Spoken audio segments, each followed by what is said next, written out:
This is the VOA Special English Agriculture Report. Companion planting is the idea that some kinds of plants can help each other grow.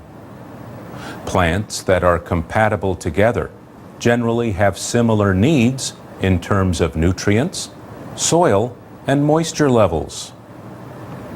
Advice about which plants are compatible is sometimes based more on tradition than proof. But experts say there is evidence to support certain combinations. These can improve harvests, reduce disease, and help with pest control by attracting helpful insects. For example, some kinds of soil bacteria take nitrogen from the air and make it into a form that plants can use.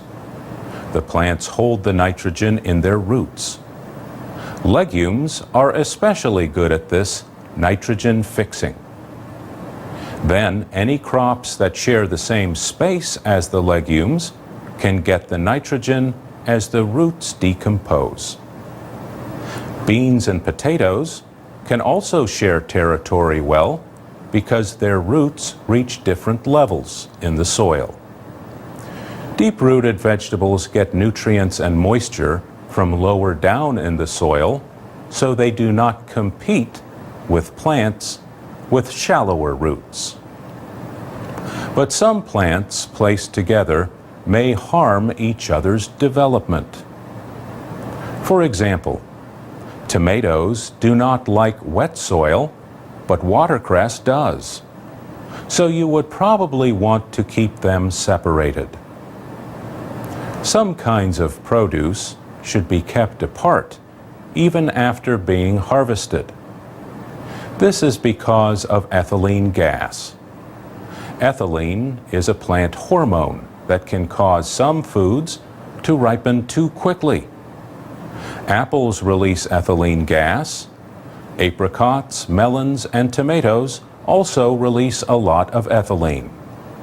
Some vegetables are easily affected by ethylene, including asparagus, broccoli, cabbage, and cucumbers.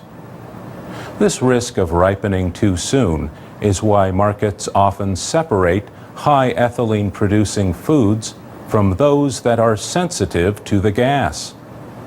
But if you put an apple in a bag with a green banana, the ethylene from the apple will make the banana ready to eat sooner. What about peaches, plums, and nectarines that are too firm to eat? These kinds of fruit do not need any help from an apple. They release enough ethylene to ripen themselves. But that does not mean there is no way to get the job done faster. Growers suggest placing the fruit in a fruit bowl or in a paper bag with the top folded over. Keep the fruit at room temperature out of direct sunlight. Once the fruit is soft enough to your liking, it should be either used or refrigerated to keep it from getting too ripe. Yuck. For VOA Special English, I'm Mario Ritter.